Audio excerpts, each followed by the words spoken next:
My name is Francesca Kennedy, and I actually grew up in Pennsylvania, but my parents are from Guatemala. And I would go back since I was a little girl to visit my extended family in Guatemala.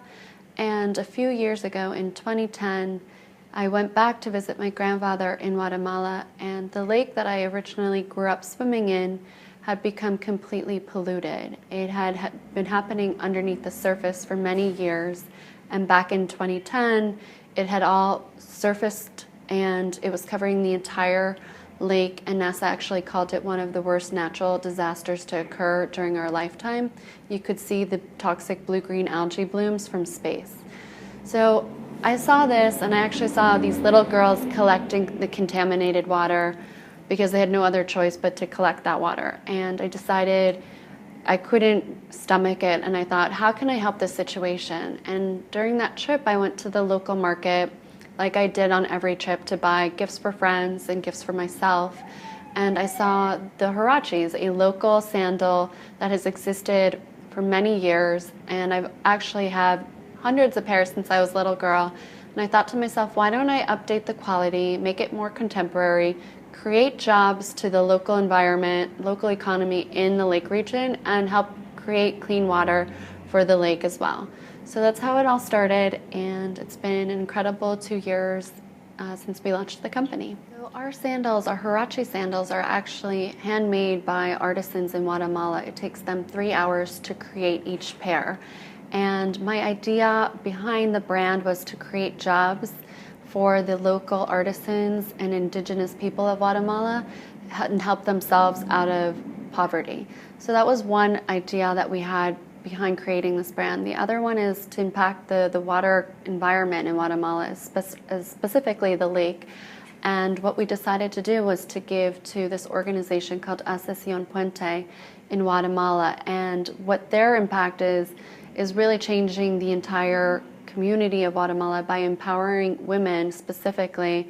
As you may know, women invest 90% of their income back into their families versus men, which typically only invest 30% of their income back into their families. So Asociación Puente, this amazing nonprofit group in Guatemala, what they do is they go to these communities in Guatemala and they train these women on a weekly basis. They teach them basic sanitation, basic hygiene, education. They train them for jobs. They teach them how to save money. And as part of their graduation gift, they are given a water filtration device, and that's where we come in. Our donations go to help providing funds for these water filtration devices. Some of the challenges that I had starting the company were obviously to be taken seriously at first. I went to these local artisan groups, and they saw me maybe just as a young woman. They thought, how is this young woman going to actually help create jobs and create a viable business? And I think as time went on and they saw our production orders get larger and larger, obviously they took me more and more seriously. And now we have an incredible relationship, and everything from quality control to production runs is perfect. One of the most rewarding parts of creating this brand is creating jobs for the indigenous Mayan people of Guatemala and having them turn around and invest their income back into their families. They can actually send their kids to school now. They actually can lift themselves out of poverty. In Guatemala, 2 out of 3 kids go to bed hungry, and I believe that by creating jobs for these people, we're changing that and really creating change in the communities there. They're all becoming agents of change in their own communities.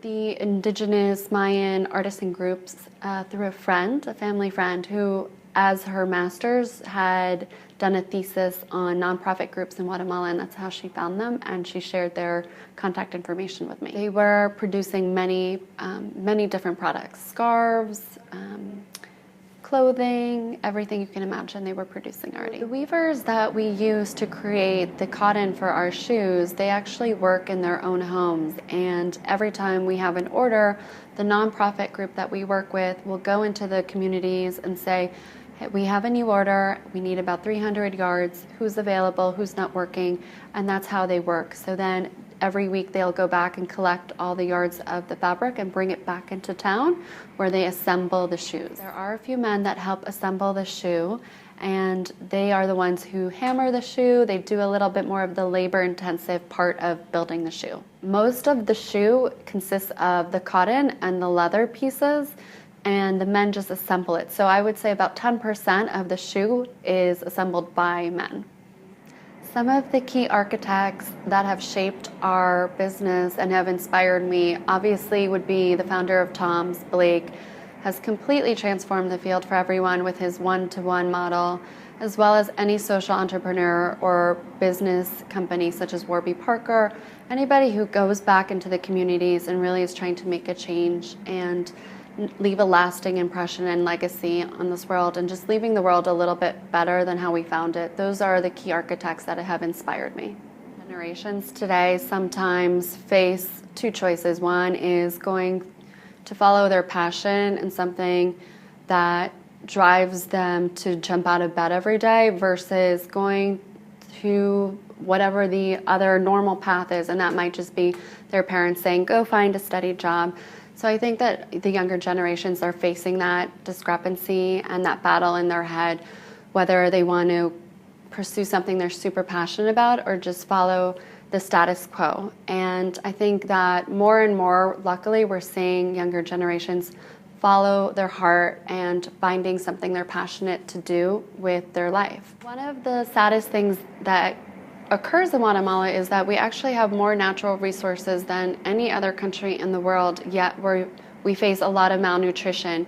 You can see babies with bloated bellies that have parasites, as well as kids who are literally starving.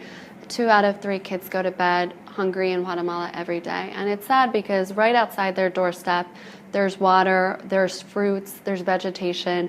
The problem is their mothers are not educated and they feed them processed foods like cornmeal instead of learning how to prepare foods nutritionally to feed their kids. So education, again, is the only way that there's going to be change in Guatemala. It would be for everybody to actually go to visit Guatemala and see what a beautiful country it is and see how incredibly warm and generous the people of Guatemala are. And with the very little that they have, they're so willing to just share it with everyone. That would be my wish for everyone to experience and see the beauty of not just the country, but of the people of Guatemala. I think the world would be a much happier and healthier place, and we'd all treat each other a little bit nicer if we all followed our highest consciousness. I would love to see Choice of the Future as a forum for people to just share their stories on what drives them, what gives them passion in life, and share that with other people and inspire other people to get up and do what inspires them and drives passion in their heart as well.